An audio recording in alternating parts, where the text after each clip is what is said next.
अस्सलाम वालेकुम जी। रावलपिंडी विजन के तमाम दोस्तों क्या हाल है जी? ठीक है। फिर मेरे दोस्तों 10 टैडी बच्चे मौजूद हैं।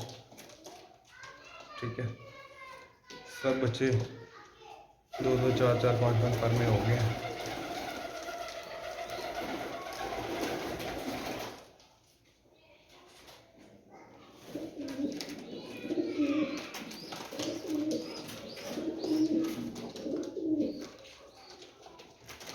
लोकेशन रावलपिंडी है।